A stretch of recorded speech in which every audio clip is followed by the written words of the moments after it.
They say till death do us part. But what happens when death sends you back? My husband pushed me into the icy ocean to inherit my empire. He watched me drown, buried my memory, and replaced me with my best friend.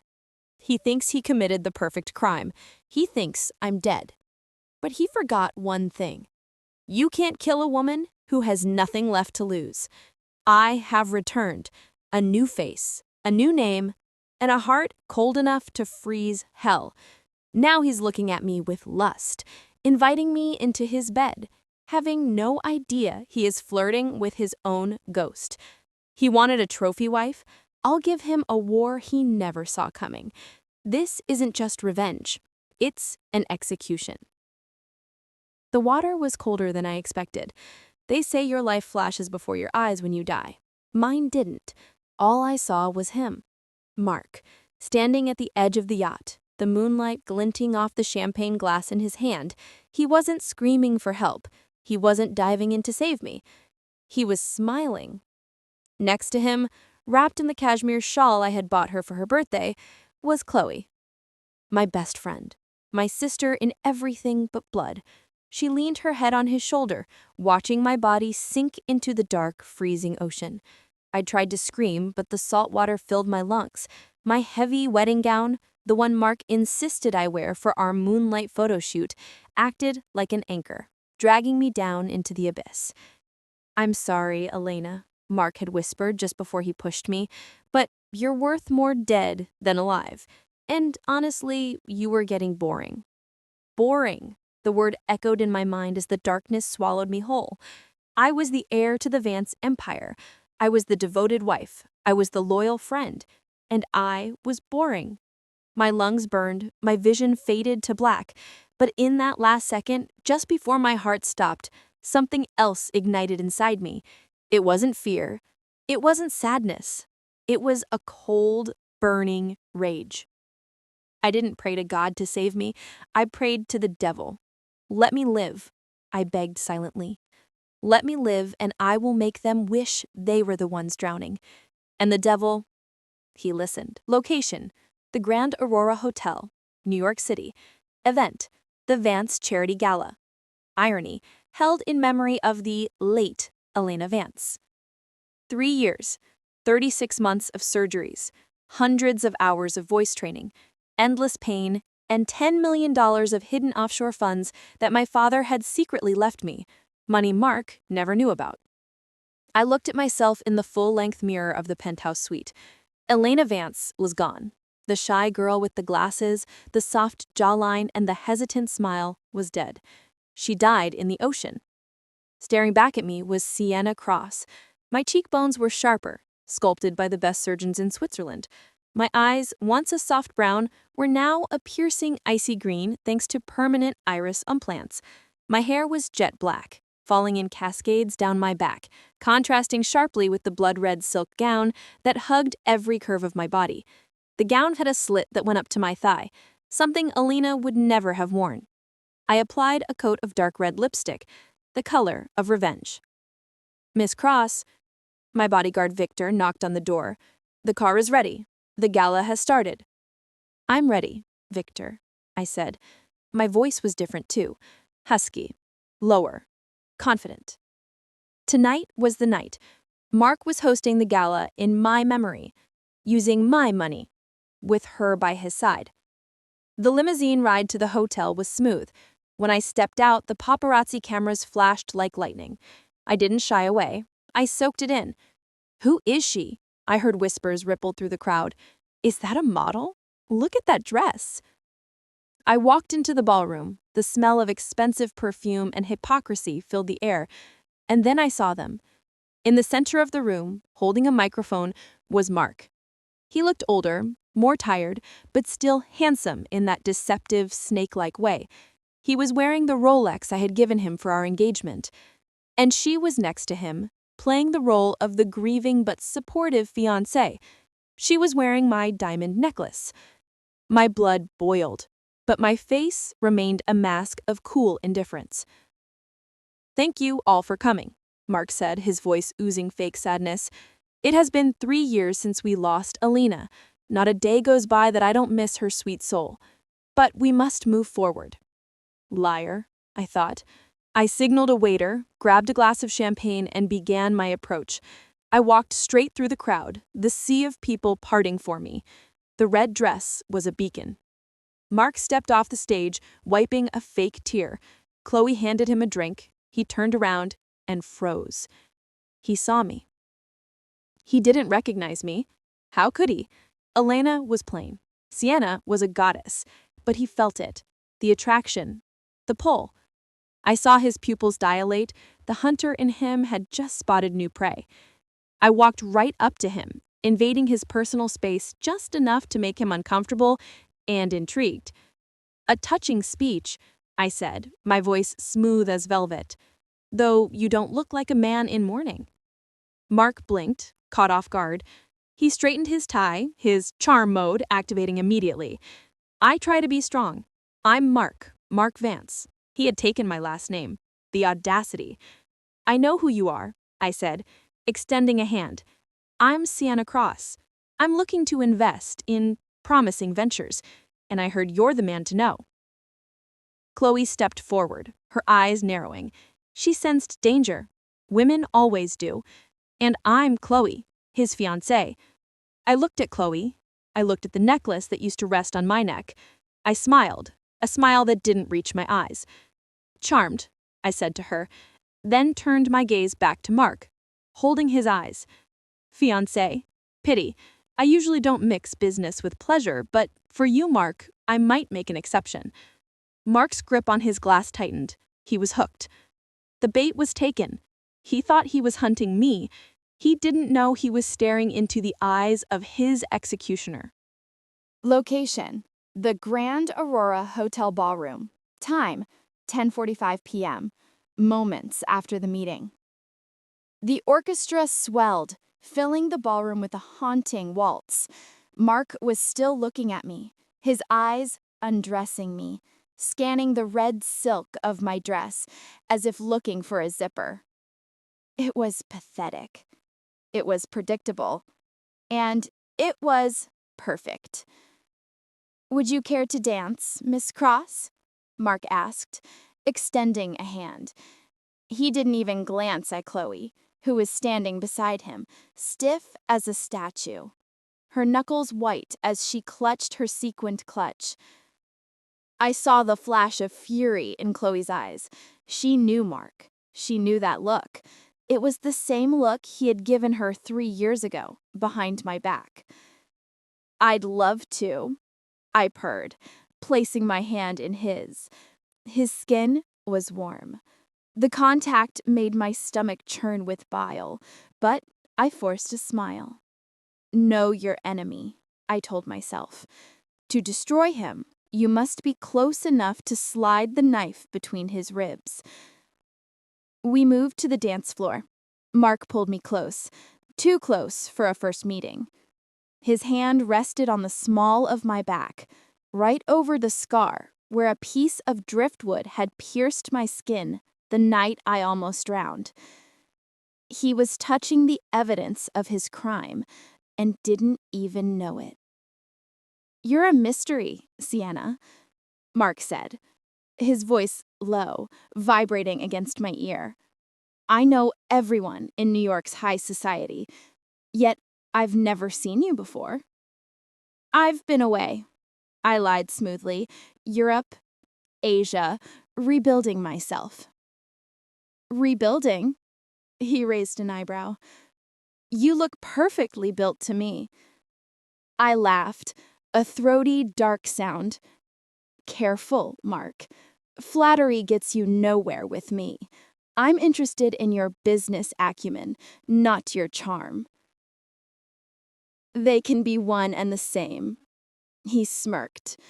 The arrogance radiating off him was intoxicatingly repulsive.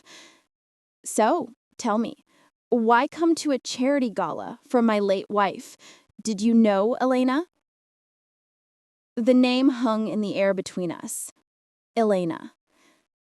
I tightened my grip on his shoulder, just a fraction. "No," I said, looking him dead in the eye. But I heard her story. Tragic accident, wasn't it? Drowning on her honeymoon? Mark's smile faltered for a split second. A shadow passed over his face. Not guilt, but caution. Yes, a terrible tragedy. The sea can be cruel. The sea takes what is owed, I said, cryptically. I believe in karma, Mark. Do you? He chuckled, but it sounded nervous. I believe in taking opportunities when they present themselves, like tonight. He spun me around. For a moment, the world blurred. The chandeliers, the faceless crowd.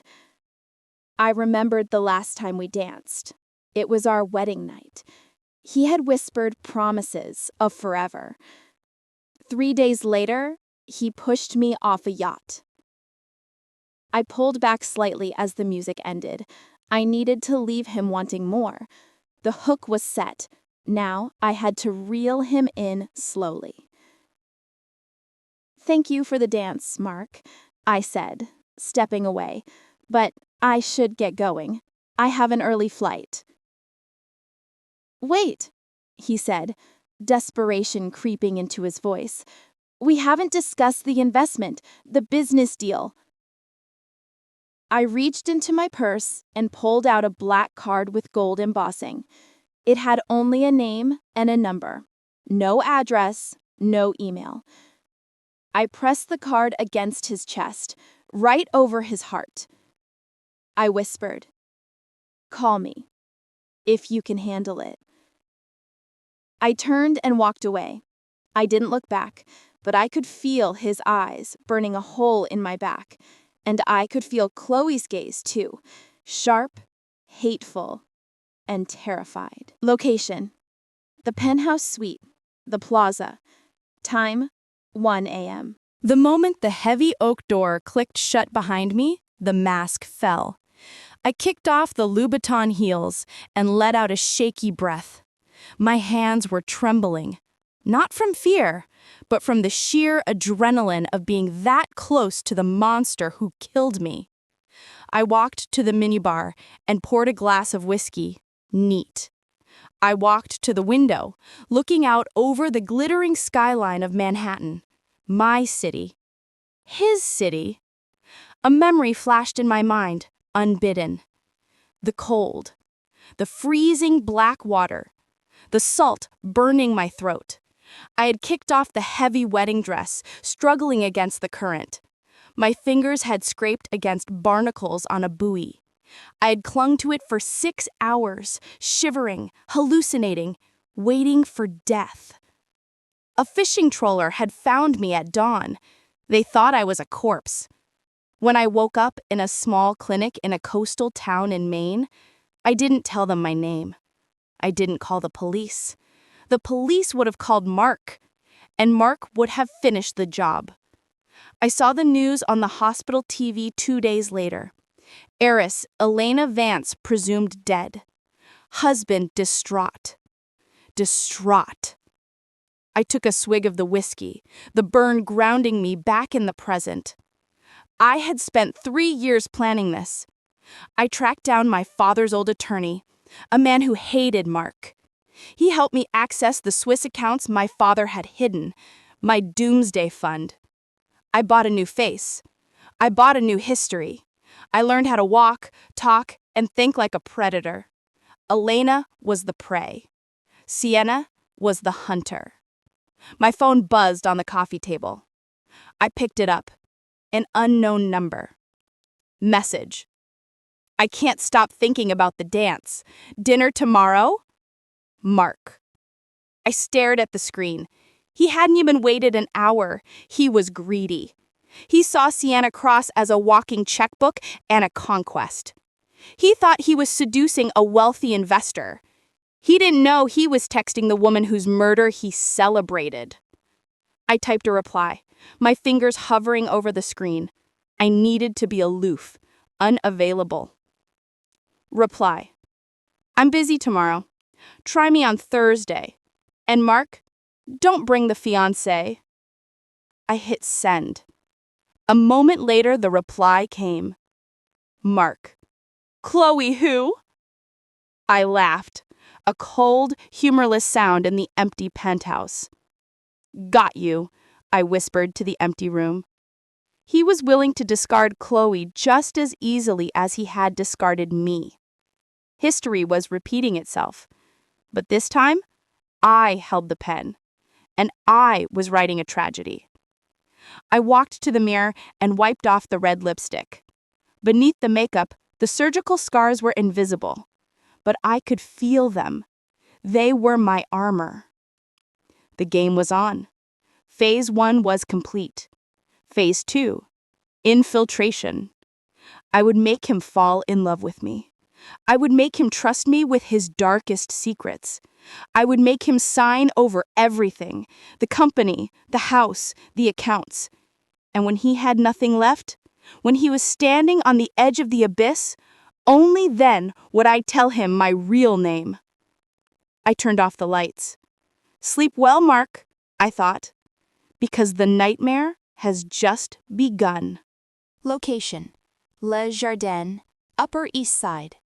Time: Thursday, 8 p.m. I chose the restaurant carefully.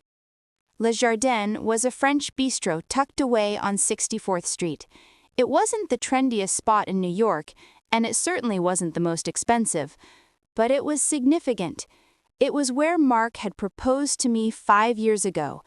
It was where I had cried tears of joy, thinking I was the luckiest woman alive, while he slipped a diamond ring on my finger, a diamond bought with money he had likely siphoned from my father's company even back then.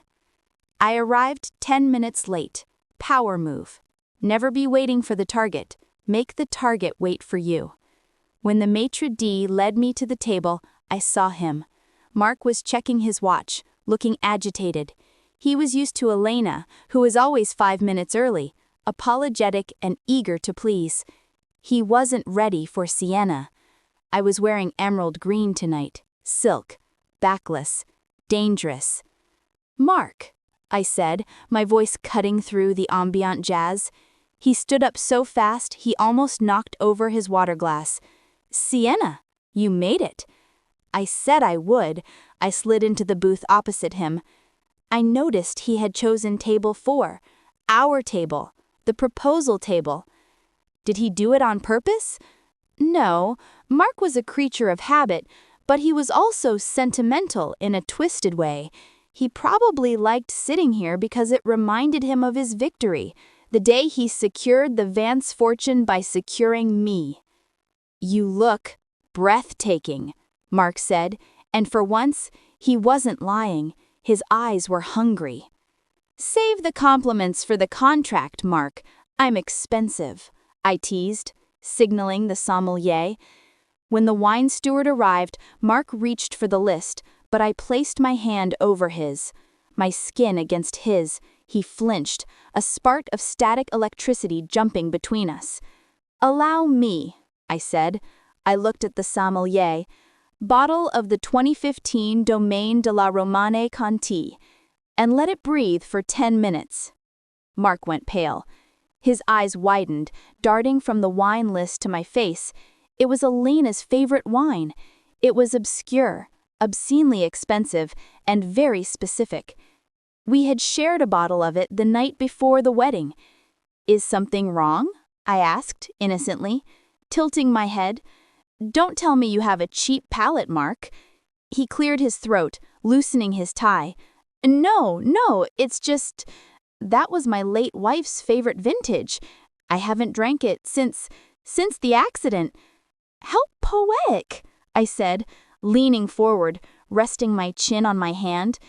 To drink to the dead, then. Shall we toast to her, then? To Elena?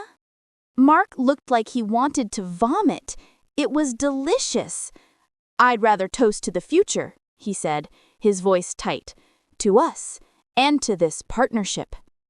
To the partnership, I agreed. We drank. The wine tasted like memories. It tasted like the lies he told me that night. So, I began, swirling the red liquid in the glass, Tell me about your company, Vance Enterprises. I did some digging. It seems your profits have stagnated in the last 2 years. Trouble in paradise? Mark stiffened. His ego was his weak spot. The market has been volatile, and honestly, grieving takes a toll on a man's focus. Losing Alina, it broke me. I watched him perform. It was Oscar-worthy. If I didn't know he pushed me off that boat, I might have believed him. It must be hard, I said, injecting a fake softness into my tone, to be all alone in that big house. Did you keep her things? Or did you burn them like a Viking funeral? I kept everything, he lied. I couldn't bear to move a single thing. Her room is a shrine. Liar. I knew for a fact, thanks to my private investigator, that Chloe had moved into my master bedroom 3 weeks after my death and had turned my painting studio into a yoga room. You're a sentimental man, Mark. I like that. I lied back. It shows loyalty. Loyalty is rare these days. People betray you for $1. Exactly, Mark said, leaning in, his hand inching toward mine across the table. I value loyalty above all else. That's why I think we would work well together, Sienna. You seem like a woman who knows what she wants. I do, I said, my voice dropping to a whisper. I want everything. Mark grinned, thinking he had won. He didn't see the trap closing around his neck.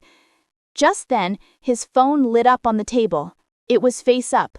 Caller ID, Chloe. He ignored it. It buzzed again and again. Persistent, I noted. Your fiancé? Mark frowned, silenced the call, and flipped the phone face down. She's going through a difficult time. She's very insecure. Insecure women are tiresome. But maybe she senses something. Women have intuition, Mark. Maybe she knows she's losing you. Mark looked at me, his eyes dark with lust. She's not losing me, Sienna. She never really had me, not the way you could. There it was, the betrayal. He was selling out Chloe just as easily as he had sold me out. Prove it, I challenged him. How? Invite me to your house, I said. This weekend, the Hamptons estate. Mark froze. The Hamptons house, the place where we spent our summers, the place where the yacht was docked, the scene of the crime. The Hamptons? He stammered. It's a bit isolated this time of year. I like isolation, I said, staring deep into his soul. No distractions, just you, me, and the business deal. Unless you're afraid. Mark's pride kicked in. He couldn't refuse a challenge from a beautiful woman. I'm not afraid, he said, flashing that charming, shark-like smile. This weekend, I'll send a car for you. Good, I said, finishing my wine. And Mark, make sure the house is empty. I don't like sharing. Location, Mark's penthouse. Time, 11:30 p.m. Mark stumbled into his apartment, loosening his tie, his head buzzing with the wine and the scent of Sienna's perfume. Chloe was waiting for him in the living room, sitting in the dark. Where were you? She asked, her voice sharp. Business dinner, Mark grunted, walking past her to the kitchen. I told you.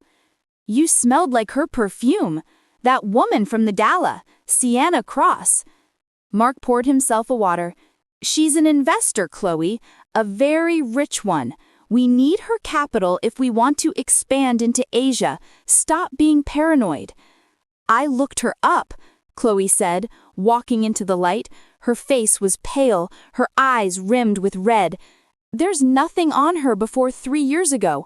No university records, no family history, just a massive bank account that appeared out of nowhere in Switzerland. Mark paused. That was odd, but he was too infatuated to care. So, she's private. Rich people hide their tracks, Chloe. You know that. She looks like her, Chloe whispered. Mark turned around slowly. Like Who? Like Elena, Chloe said, her voice trembling. Not the face. The face is different, but the way she stands, the way she looks at you, it's unnerving. Mark slammed the glass down on the counter, shattering it. Elena is dead, he shouted, the sound echoing through the luxury apartment. She is at the bottom of the Atlantic, rotting. Stop seeing ghosts, Chloe. It's pathetic. Chloe flinched, tears welling in her eyes. Mark had never yelled at her like that before. I invited her to the Hamptons this weekend, Mark said, his voice dropping to a cruel calm, to close the deal. The Hamptons? Chloe gasped. But I know where it is, Mark snapped. You will stay here. Do not call me. Do not disturb us. If you ruin this deal, Chloe, you're out on the street. Do you understand? Chloe nodded slowly, fear gripping her throat. Mark stormed off to the bedroom. Chloe stood alone in the kitchen, looking at the shattered glass. She pulled out her phone and dialed a number. Hello? A gruff voice answered. It's Chloe, she whispered, watching the bedroom door. I need you to dig deeper on Sienna Cross. I don't care how much it costs. Find out who she really is, because I think she's here to destroy us. Location, the Vance Estate, the Hamptons. Time, Friday, 6 p.m. The car crunched over the gravel driveway, the sound like bones snapping under heavy boots. I looked out the tinted window of the limousine Mark had sent for me. There it was, the glass house. It was a modern architectural marvel. Floor-to-ceiling windows, sharp angles, perched precariously on the edge of a cliff overlooking the Atlantic Ocean. I had designed this house. I had picked every tile, every beam, every shade of white.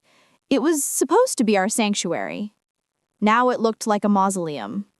The ocean roared below, crashing against the jagged rocks, the same rocks I had been washed up against 3 years ago. My heart hammered against my ribs, a chaotic rhythm of fear and rage. Breathe, Sienna. You are not Elena anymore. You are the storm. Mark was waiting at the massive oak front doors. He was wearing a casual white linen shirt, unbuttoned at the top, holding a glass of scotch. The picture of the grieving, wealthy widower. Welcome to my humble abode, he said, opening my car door. I stepped out, the sea breeze whipping my hair across my face. Humble isn't the word I'd use, Mark. It's imposing. It has a view to die for, he joked. I froze behind my sunglasses. To die for. He didn't even realize the irony. I'm sure it does, I said dryly. We walked inside. The house smelled of lemon verbena, Chloe's scent. Of course, she had marked her territory. Let me give you a tour, Mark offered, his hand hovering near my waist, but not touching. He was playing the gentleman today. He walked me through the living room, the kitchen, the library. Everything was different. My paintings were gone, replaced with generic abstract art. My antique armchair was replaced by a modern leather recliner. He had erased me. And this, Mark said, stopping in front of a closed door at the end of the hall, was Elena's room. As I told you, I haven't touched it. It's a shrine. He looked solemn. I almost admired his ability to lie without blinking. May I see? I asked. Mark hesitated. I usually don't let anyone in there. It's too painful. Please, Mark, I want to understand the man I'm doing business with. Your grief defines you. He nodded slowly and opened the door. I braced myself to see my old sanctuary, but when the door swung open, I nearly gasped. It wasn't a shrine. It was a storage room. Boxes were piled high. My vanity table was covered in dust sheets. My books were thrown into garbage bags in the corner. And in the center of the room was a Peloton bike. He hadn't kept it as a shrine. He had turned my sacred space into a junk drawer. I felt a cold fury rise in my throat, tasting like bile. He had lied to my face at dinner, and he was lying now. He didn't grieve me. He didn't even respect me enough to pack my things properly. It's a bit messy, Mark stammered, realizing his mistake. I was, in the middle of organizing her things to donate to charity. Charity? I repeated, walking into the room. I ran a finger over the dust sheet covering my vanity. You said you couldn't bear to move a single thing. I have my bad days, he deflected, sweating slightly. Let's go. It's stuffy in here. He turned to leave, but I didn't follow immediately. I saw something, peeking out from under a pile of boxes. It was a music book. Debussy. I smiled. The trap was set. Time, 10 p.m., weather, a storm was brewing, lightning flashed over the ocean. Dinner was a tense affair. Mark had ordered sushi from the best place in town, but I barely touched it. We drank sake. He drank a lot. I pretended to. You're quiet tonight, Sienna, Mark said, loosening his shirt further. The alcohol was making him bold. Thinking about the contract? I'm thinking about this house, I said, standing up. I walked toward the grand piano in the corner of the living room. It was the only thing of mine he hadn't sold or covered up, probably because it made the room look expensive. Do you play? Mark asked, watching my hips sway in the silk robe I was wearing over my dress. A little, I lied. I was a concert-level pianist before I took over my father's company. I sat on the bench. The keys were cold. I hadn't played in 3 years. My fingers hovered over the ivory. Play something, Mark whispered, coming to stand behind me. Seduce me with music. I didn't play a seductive jazz tune. I didn't play a pop song. I played Claire de Lune. The haunting, melancholy melody filled the silent house. It was the song I played every Sunday morning. It was the song playing on the yacht speakers moments before he pushed me. I heard Mark's breath hitch. I felt him stiffen behind me. I kept playing, my eyes closed, losing myself in the music. The storm outside rumbled in sync with the crescendo. Stop, Mark whispered. I ignored him. I played louder. Sienna, stop! He grabbed my wrist, my grip painful. The music cut off abruptly. Silence crashed back into the room. I turned to look at him. His face was pale, his eyes wide with terror. He looked like he had seen a ghost. Is something wrong, Mark? I asked, my voice calm, contrasting his panic. You're hurting me. He dropped my hand instantly, stepping back. I'm sorry. I hate that song. Why? I asked, standing up and closing the distance between us. It's beautiful. Did she play it? He ran a hand through his hair, pacing the room. Yes, she played it all the time. God, it sounded exactly like her. The tempo, the pause, it was identical. Maybe I'm channeling her, I whispered, stepping into his personal space. You brought me to her house. You put me in her chair. Maybe Elena is here with us. Mark laughed, a high-pitched, nervous sound. Don't be ridiculous. The dead are dead. Are they? I reached out and adjusted his collar. Sometimes, Mark, guilty consciences make loud noises. He grabbed my waist suddenly, pulling me against him. He needed to prove he was in control. He needed to erase the ghost with physical touch. I don't have a guilty conscience, he growled, leaning in to kiss me. I want you. His lips were inches from mine. I could smell the expensive scotch in the cheap desperation. I wanted to vomit. I wanted to stab him with the letter opener on the desk, but not yet. Just as his lips brushed mine, I pulled back sharply. Not tonight, Mark, I said, pushing him away firmly. He stumbled back, confused. What? Why? You've been flirting with me all night. I don't sleep with men who are still in love with their ghosts, I said coldly. You almost had a panic attack because of a piano song. You're not ready for me. I am ready, he argued, angry now. I am the CEO of Vance Enterprises. I take what I want.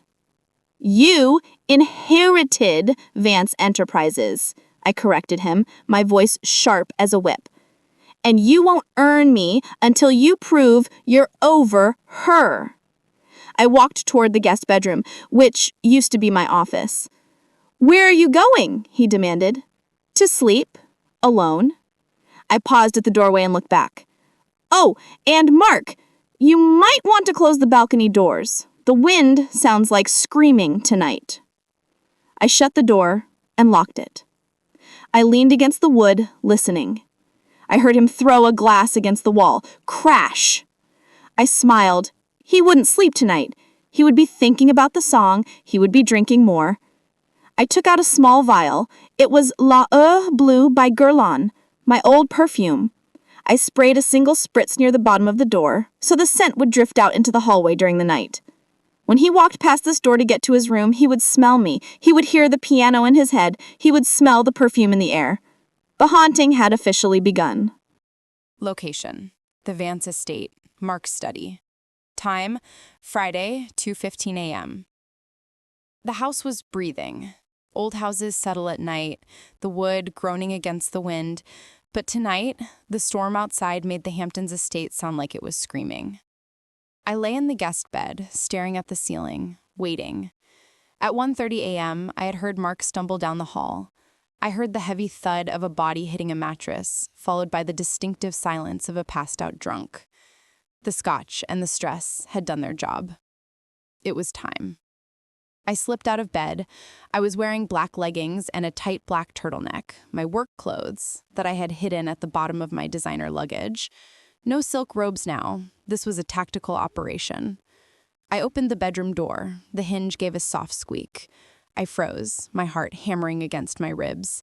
Silence. I crept down the hallway, my bare feet making no sound on the hardwood floor. The scent of L'Heure Bleue, the perfume I had sprayed earlier, still lingered in the air, ghostly and sweet. I reached the master's study. This used to be my father's office. It was the nerve center of Vance Enterprises. If Mark was hiding dirty money or secrets, they would be here. The door was locked. Amateur. I pulled a hairpin from my pocket. I wasn't just a pianist and an heiress anymore. The past 3 years in the underground circles of Europe had taught me new skills. A tension wrench, a pick, a gentle torque. Click. I slipped inside and closed the door softly behind me. The room smelled of stale cigar smoke and Mark's arrogance. I moved to the massive mahogany desk, my father's desk. I sat in the leather chair. It felt like a throne. I opened Mark's laptop. Password required. I tried the obvious ones first. Money, incorrect. Vance, incorrect. Chloe, incorrect. I paused. Think like a narcissist.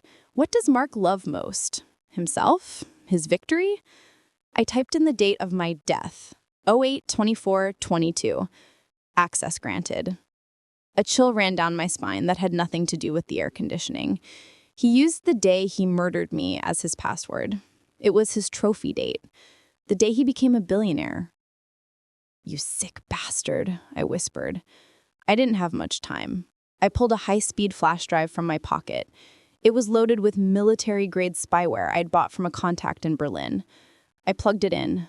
A small progress bar appeared on the screen. Installing keylogger, 10%. While the software uploaded, I started rummaging through the physical drawers. Tax returns, boring. Real estate deeds, boring. A velvet box containing my mother's ring? No, it was empty. He must have given it to Chloe. Installing, 45%. I checked the bottom drawer. It was locked. I picked it. Inside was a single red folder. No label. I opened it. My breath hitched in my throat. It wasn't financial records. It was a timeline. Operation E. It was dated 6 months before our wedding. There were photos of me taken from a distance, notes on my swimming habits, a schematic of the yacht, a list of potential alibis. Mark hadn't just pushed me in a moment of passion or opportunity. He had planned it for half a year. He had courted me, proposed to me, and married me, all while planning exactly how to dispose of me. I felt tears prick my eyes, not of sadness, but of pure, white-hot rage.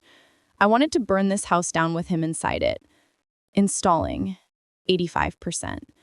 Suddenly, the floorboard in the hallway creaked, loudly. I froze. My eyes darted to the door. I saw the shadow of feet under the door frame. The shadow stopped. Mark was awake. 90%. "Who's there?" Mark's voice called out, groggy but suspicious. I couldn't speak. If he came in, he would see the laptop screen glowing. He would see me. The game would be over before it began. 95%. The doorknob turned.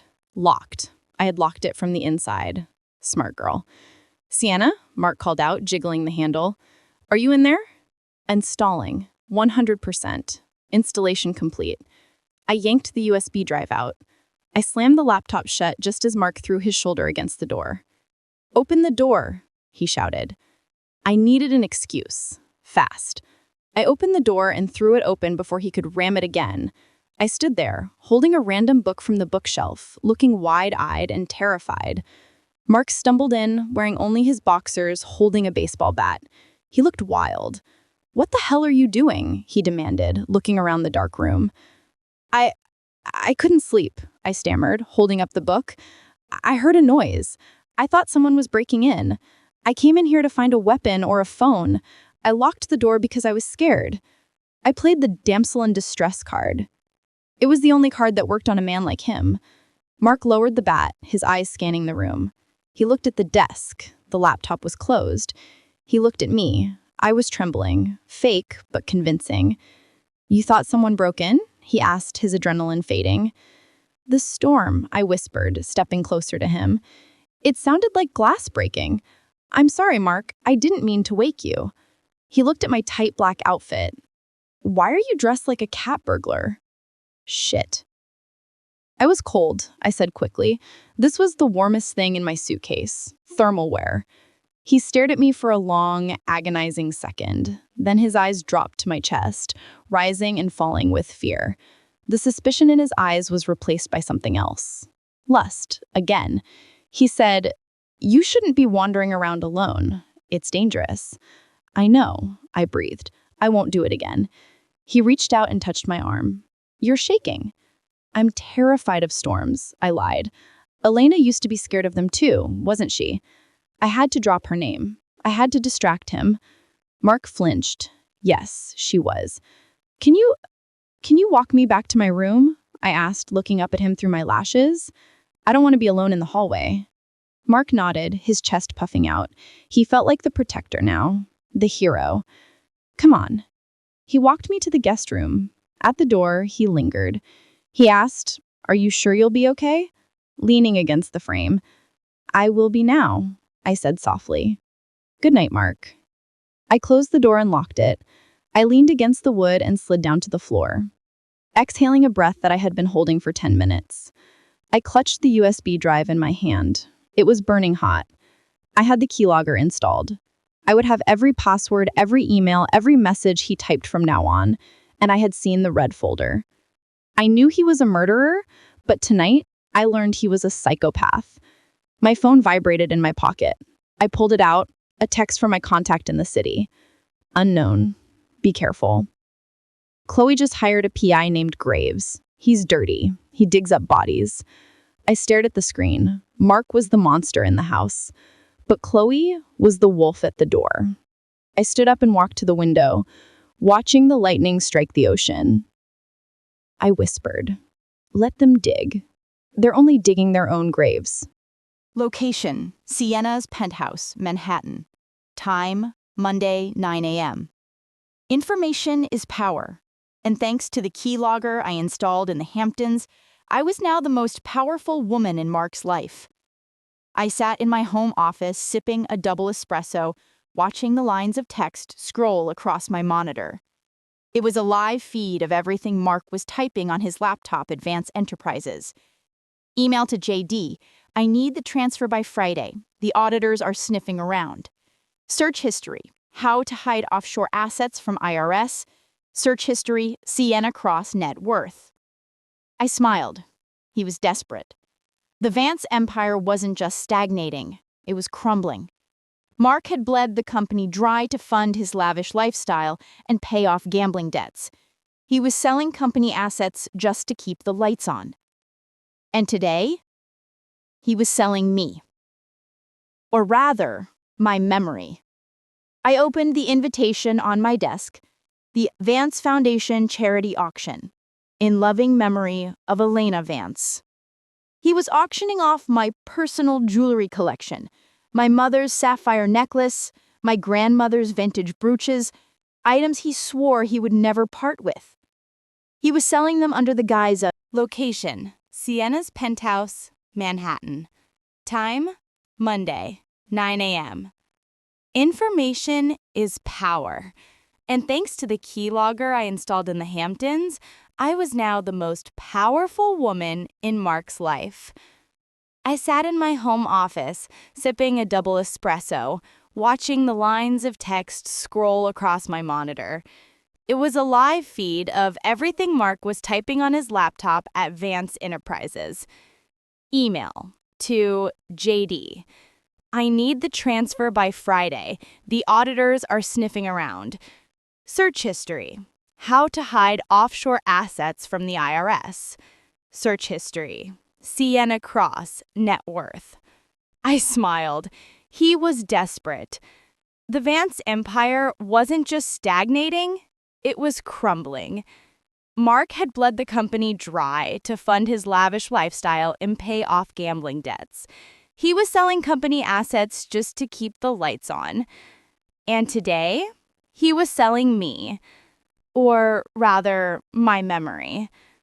I opened the invitation on my desk. The Vance Foundation charity auction, in loving memory of Elena Vance. He was auctioning off my personal jewelry collection, my mother's sapphire necklace, my grandmother's vintage brooches, items he swore he would never part with. He was selling them under the guise of charity, but I saw his bank statements. The money wasn't going to orphans. It was going to a shell company in the Cayman Islands. Victor, I called out to my bodyguard.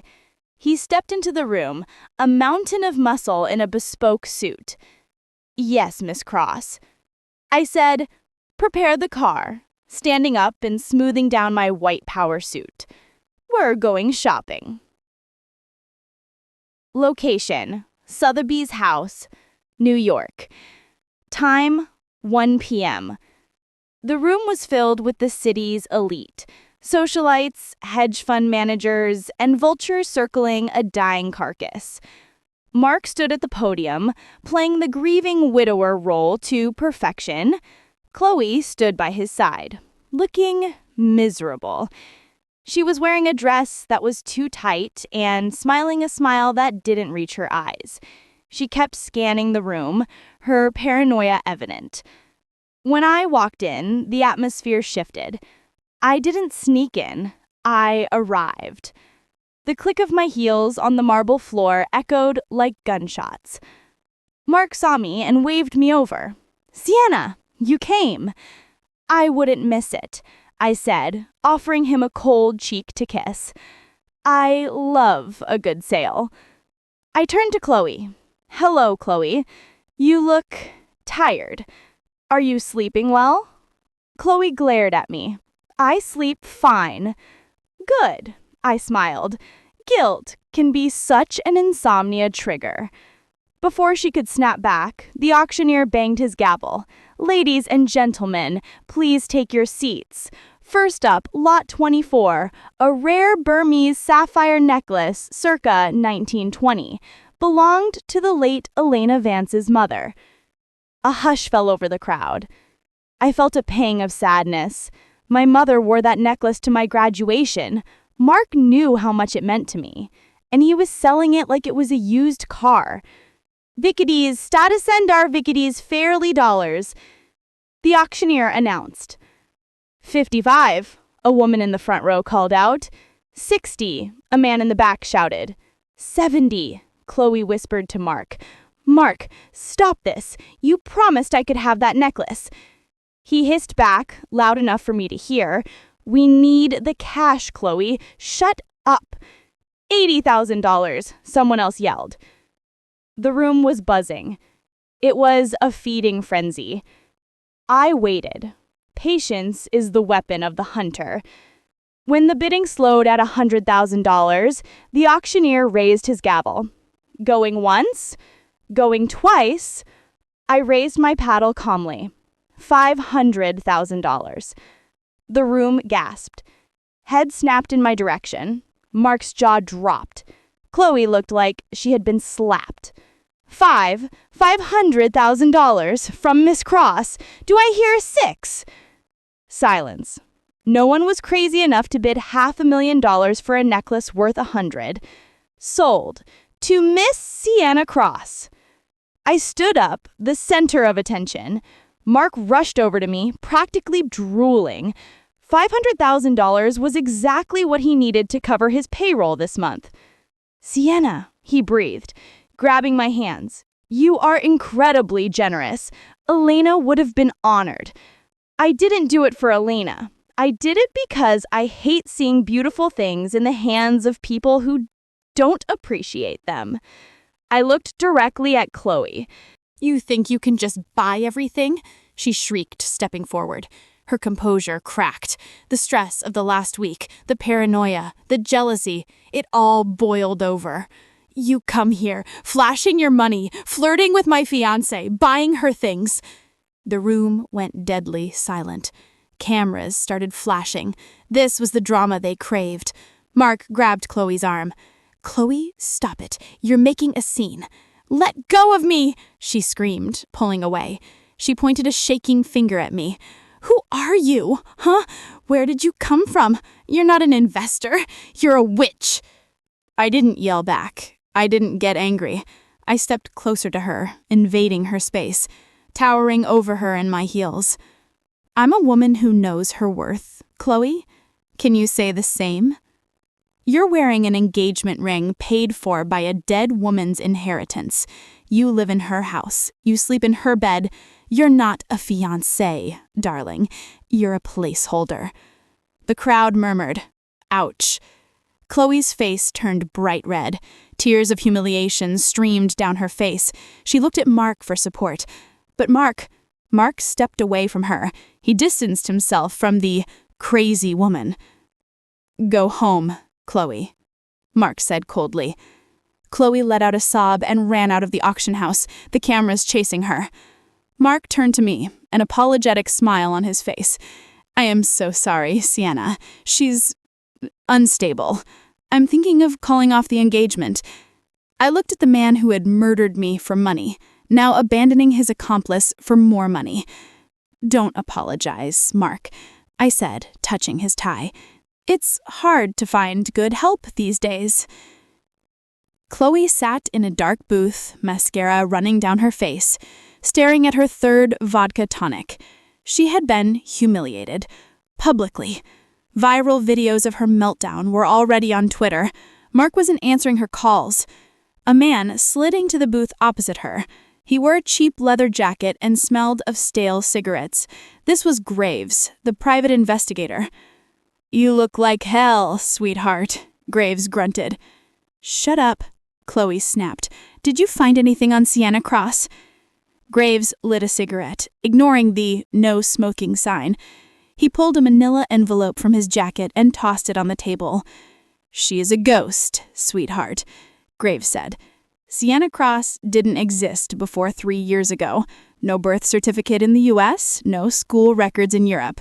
Her passport is real, but the background is cleaner than a nun's conscience. That usually means one thing. What? Chloe asked, grabbing the envelope. Witness protection, or a very expensive fabrication. Chloe opened the envelope. Inside were photos of Sienna in Switzerland, leaving a high-end medical clinic. A plastic surgery clinic? The best in the world, Graves nodded. Specializes in facial reconstruction for accident victims. Chloe's heart stopped. Accident victims. Facial reconstruction. She looked at the photo of Sienna leaving the clinic. She was wearing bandages. But there was something else. On her wrist. In the grainy photo, just peeking out from under the sleeve of her coat, was a small, star-shaped birthmark. Chloe dropped the photo. Her hand started to shake uncontrollably. She knew that birthmark. She had seen it 1,000 times on the wrist of her best friend. "It's not possible," Chloe whispered, her voice barely audible. "She's dead. We saw her drown." "Bodies disappear, maybe, but marks stay." Chloe looked up, her eyes wide with terror deeper than anything she had felt before. "It's her," she choked out. "Oh my God, it's Elena." She fumbled for her phone. She had to call Mark. She had to warn him. But then she stopped. Mark had humiliated her today. He had sided with Sienna. If she told him Sienna was Elena, Mark would panic, or worse, he would run back to Elena to save his own skin. Chloe narrowed her eyes. The fear was replaced by a survival instinct. "Did you tell anyone else?" you asked Graves. "Not yet. You're the client." "Good," Chloe said, wiping her tears. A dark plan formed in her mind. "Keep digging. I want proof. DNA proof. If that bitch is back from the dead, I'm going to make sure she stays dead this time." Location: Aurelia Spa, private steam room, Manhattan. Time: Wednesday, 2 p.m. The steam was thick, smelling of eucalyptus and danger. I hadn't expected Chloe to reach out.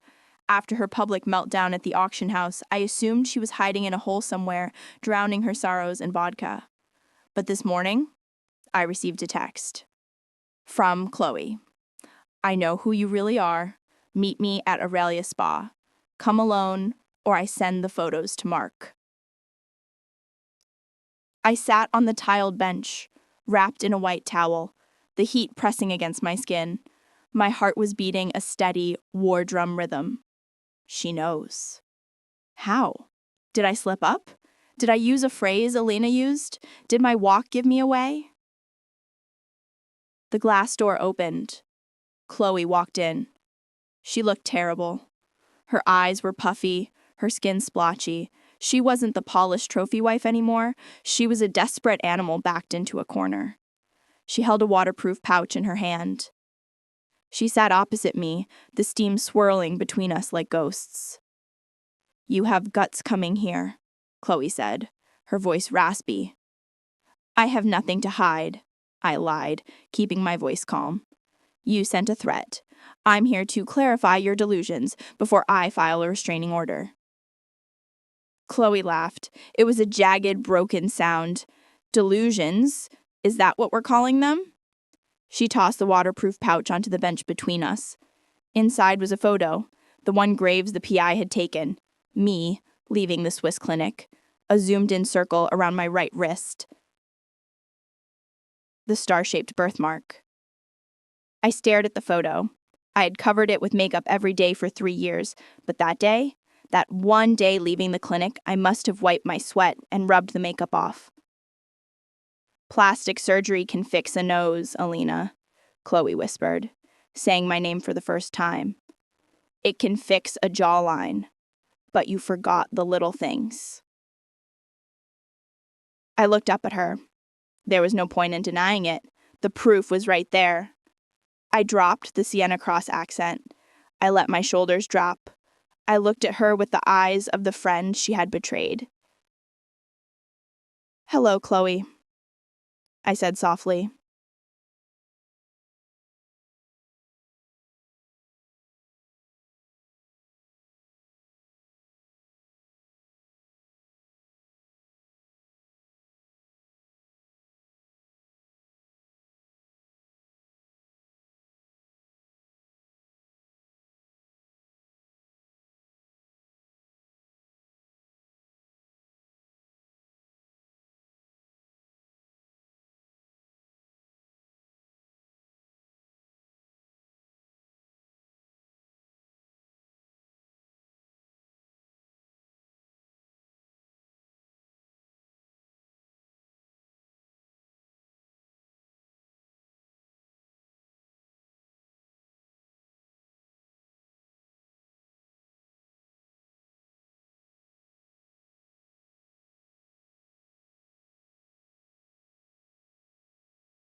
I looked up at her.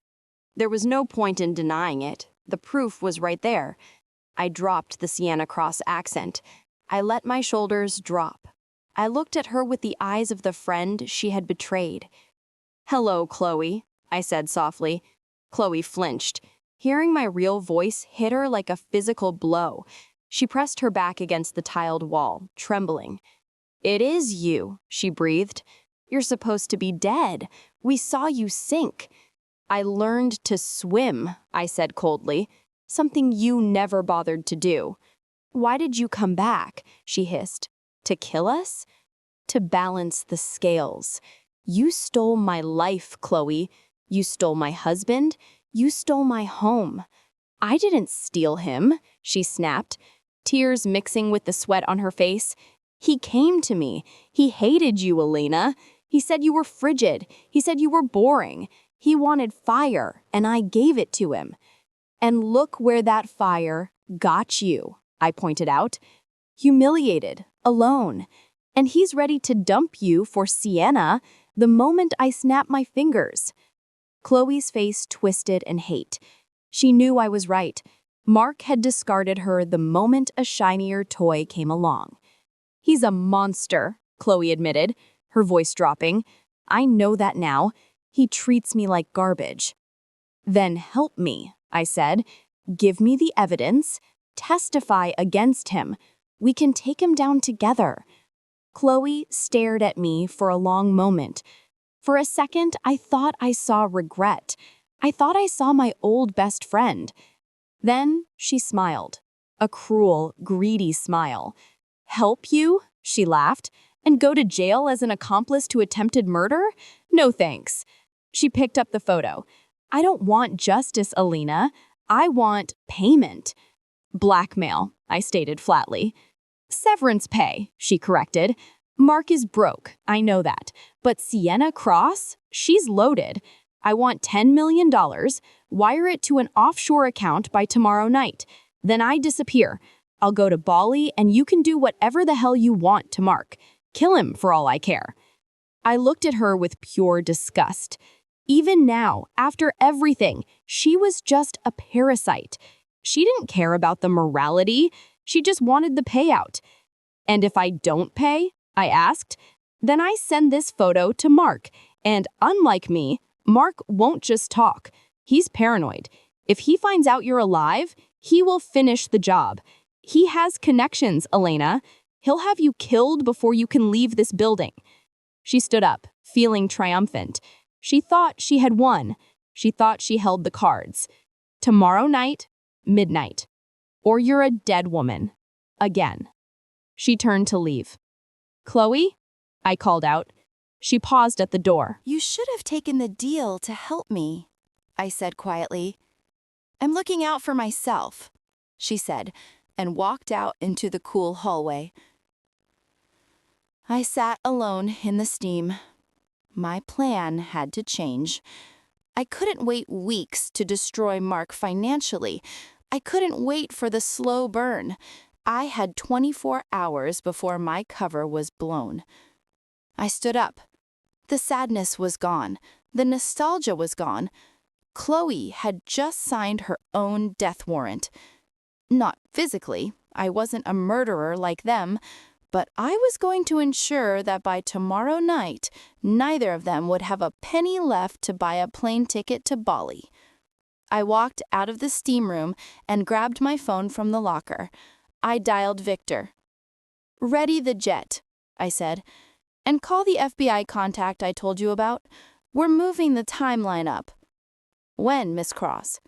"Tonight," I said, looking at myself in the mirror. My green eyes were hard as diamonds.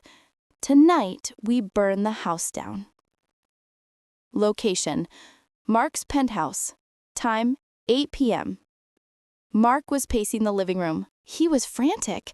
The illegal transfer of funds, the money laundering deal I had seen in his emails, was scheduled for tomorrow morning.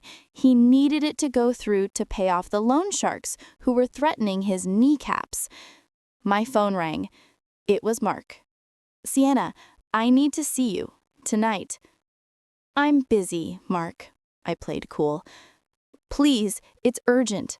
I have a proposal, a business proposal that can't wait. I smiled. He was going to ask me to be the front for his illegal money transfer. He was going to try to use my clean accounts to wash his dirty money. It was exactly what I wanted. Fine, I said. Come to my place and bring the paperwork. I'm on my way. He hung up. I set the phone down. Then I opened my laptop. I pulled up the tracking software. I wasn't just tracking Mark's laptop. I was tracking Chloe's phone too. The dot on the map showed Chloe was at a cheap motel in Queens. She was lying low, waiting for her payday. I typed a message to an anonymous number. A tip line. Anonymous tip. The woman in room 204 at the Queens Motel is in possession of stolen jewelry from the Vance estate. Check her bag. It was a lie, mostly, but I knew Chloe. She had been stealing small items from Mark's house for weeks as a safety net. I had seen her slip a diamond watch into her purse at the auction. The police would raid her room. They would find the stolen goods. They would arrest her. And a woman in central booking wouldn't be able to send photos to Mark by midnight. That would buy me 24 hours. And 24 hours was all I needed to put Mark in a cage. The doorbell rang. Mark was here. I smoothed my dress. Showtime, I whispered. Location: Sienna's penthouse, Manhattan. Time: Wednesday, 9:30 p.m. Mark stood in the center of my living room, marveling at the view. My penthouse was higher than his, more expensive. It was everything he wanted to be. "This place is incredible, Sienna," he said, turning to face me. He held a thick file of documents in his hand. I poured 2 glasses of scotch, rare, aged 25 years. "It's just a crash pad," I said, dismissively, handing him a glass. "So, tell me about this urgent proposal." Mark took a gulp of the liquor. He needed liquid courage. "It's a unique opportunity," he began, stepping into his rehearsed pitch.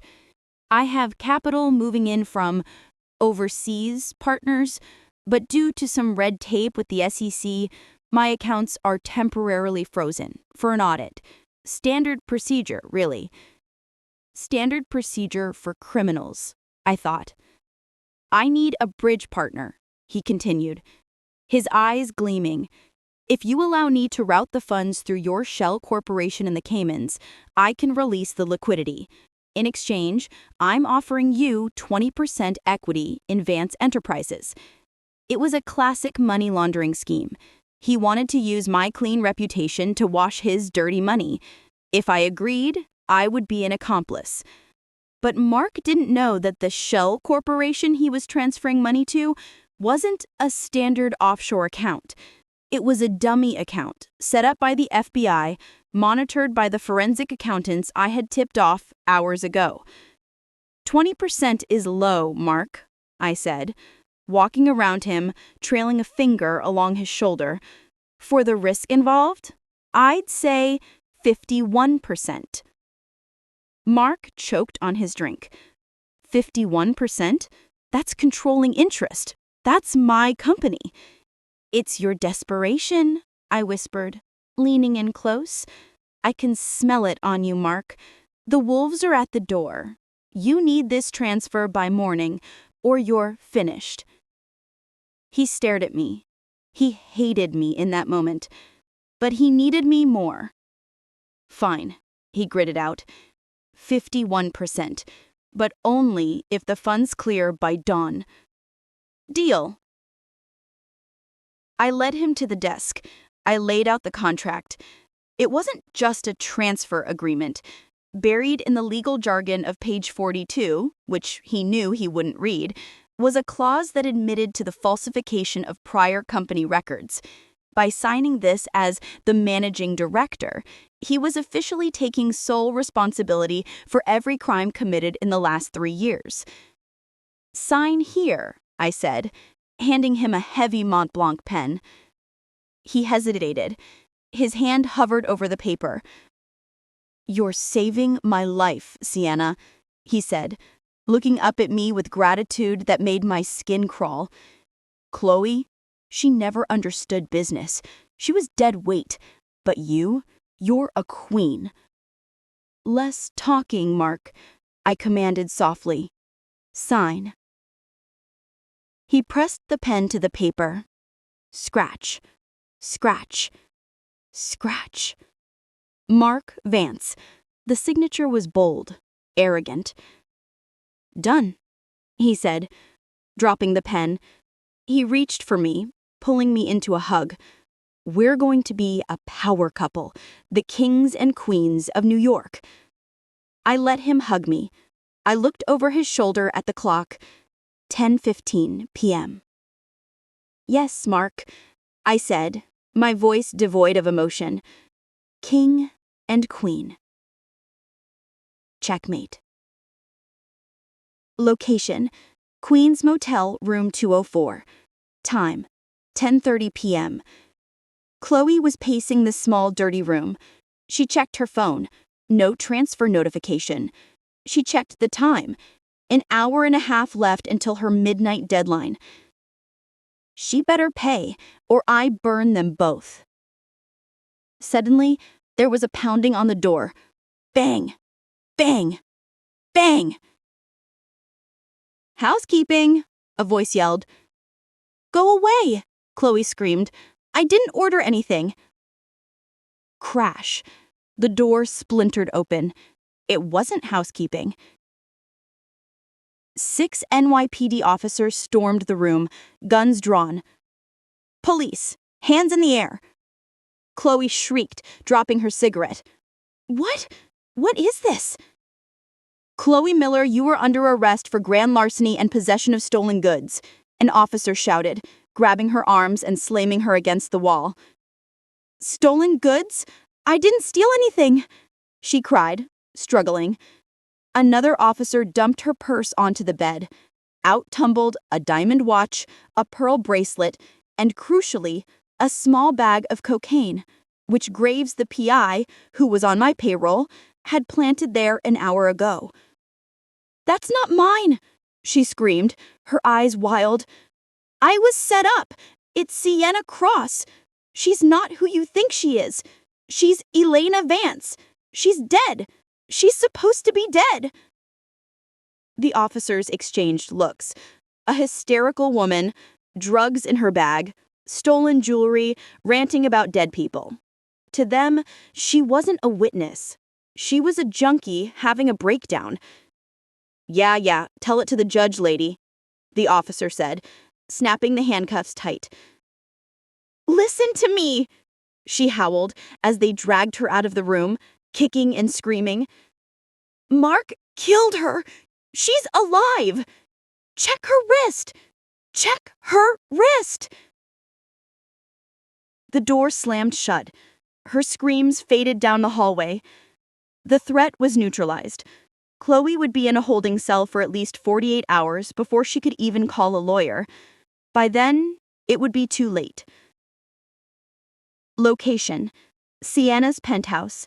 Time: 11 p.m. Mark was celebrating. He had opened another bottle of champagne. "To us," he toasted, raising his glass. I clinked my glass against his. "To the end of an era." "And the beginning of a new one," he grinned. He checked his phone. "The transfer is processing. By morning, I'll be solvent again." "Mark," I said, sitting on the edge of the desk, "do you remember the story of the Count of Loche Cristo?" Mark frowned, confused by the sudden change of topic. "The movie? Yeah, guy goes to prison, finds treasure, gets revenge. Why?" "I always liked the part where he reveals himself. The moment his enemies realize that the person destroying them is the one they thought they had buried. Mark laughed nervously. "You're in a weird mood tonight, Sienna. Did the wine go to your head?" I stopped inches from him. I reached up and unpinned my hair, letting it fall around my shoulders. I took a wet swipe from my pocket. I had it ready, and slowly, deliberately, wiped the heavy makeup off my right wrist. Mark watched me, confused. "What are you doing?" I held up my wrist. The star-shaped birthmark was faint, but unmistakable. Mark stared at it. He blinked. He shook his head. He looked at my face. He looked back at the wrist. "Sienna?" he whispered. "My name," I said, my voice shifting. The husky Sienna accent dropped away. My natural, soft voice returned. The voice he married. "Is Elena." Mark dropped his glass. It shattered on the floor. Champagne soaked into the expensive Persian rug. He stumbled back, his face turning ashen white. He looked like he was having a stroke. "No," he gasped. "No, I saw you die. I watched you sink." "You watched what you wanted to see," I said, stepping over the shattered glass. "You didn't check for a pulse, Mark. You were too busy popping champagne with Chloe." You're a ghost," he stammered, backing into the wall. "This isn't real." "Oh, I'm real," I said. "And so is that contract you just signed." Mark's eyes darted to the desk. What did I sign?" "A confession and a transfer of ownership. As of 5 minutes ago, Vance Enterprises belongs to me. And the offshore account you just sent your remaining money to, it belongs to the FBI." Mark's knees gave out. He slid down the wall to the floor, breathing heavily. "Why?" he croaked. "Why didn't you just go to the police 3 years ago?" I crouched down in front of him so our eyes were level. "Because prison was too good for you, Mark. I wanted you to feel what I felt. I wanted you to lose everything. Your money, your reputation, your hope." I stood up and walked to the door. I pressed the intercom button. "Victor, let them in." Mark looked up, tears streaming down his face. "Let who in?" Sirens wailed in the distance, getting louder. Red and blue lights flashed against the penthouse windows, painting the room in chaotic colors. "The consequences," I said. The elevator doors pinged open. 2 FBI agents in windbreakers stepped out, followed by a team of officers. "Mark Vance, you are under arrest for attempted murder, embezzlement, and securities fraud." Mark looked at me one last time as they hauled him up and cuffed his hands behind his back. "Elena, please," he begged. "I loved you." I looked at him, my expression blank. "I know," I said. "That was your mistake. You loved the girl I was, but you created the woman I am." They dragged him away. The empty apartment fell silent. I walked to the window and looked out at the city. It was over. The empty apartment, the empty heart, the empty revenge. But as I watched the police car drive away, carrying the man who destroyed me, I didn't feel empty. I felt free. Location: New York Supreme Court. Time: 6 months later. The courtroom was packed. Flashbulbs popped outside the heavy wooden doors, but inside, the air was heavy with anticipation. I sat in the front row, wearing white, not the white of a bride, and not the white of a ghost, the white of a blank canvas, a fresh start. Mark was let in. He looked small. The arrogance was gone. His expensive suits were replaced by a prison jumpsuit that hung loosely on his gaunt frame. He hadn't shaved in weeks. When he saw me, he didn't glare. He just looked down, defeated. Chloe was brought in separately. She had tried to cut a deal, testifying against Mark to reduce her sentence. It didn't work. The jury hated her just as much. She looked at me with pleading eyes, mouthing the word, "Sorry." I didn't blink. Sorry is a word for spilling coffee, not for burying your best friend alive. The judge adjusted his glasses and read the verdict. In the matter of the people versus Mark Vance and Chloe Miller, on the count of attempted murder in the first degree, guilty. On the count of grand larceny, guilty. On the count of securities fraud, guilty. The gavel banged. It sounded like the final nail in a coffin. Mark Vance is sentenced to life in prison without the possibility of parole. Chloe Miller is sentenced to 25 years. Mark closed his eyes. Chloe sobbed, collapsing into the arms of the bailiff. As the officers dragged Mark away, he stopped. He turned his head and looked at me one last time. He rasped, his voice broken. "Who are you now? Are you Elena or Sienna?" I stood up, smoothing my dress. I walked to the railing. "Neither," I whispered, so only he could hear. Elena drowned. Sienna was a weapon. I am just free. He was hauled away. The doors closed. The nightmare was officially over. Location, Lake Como, Italy. Time, 1 year later. The sun set over the water, painting the sky in shades of violet and gold. I sat on the terrace of my villa, holding a glass of wine, a cheap vintage this time, because I drank what I liked, not what looked expensive. My phone buzzed on the table. It was an email from Victor, who now ran my security detail full-time. Subject, update. Mark was transferred to maximum security yesterday. He spends his time in the library, staring at the wall. Chloe's appeal was denied. I deleted the email without replying. I didn't need updates anymore. They were ghosts of a past life. I walked to the edge of the balcony. Below, the water was calm. For a long time, I was afraid of the water. I couldn't look at the ocean without feeling the cold, suffocating darkness. But today, looking at the lake, I felt peace. I had sold Vance Enterprises. I donated half the money to domestic abuse shelters and used the rest to disappear. Truly disappear this time. Not to hide, but to live. I touched the faint scar on my wrist where the birthmark used to be. I had removed it surgically last month.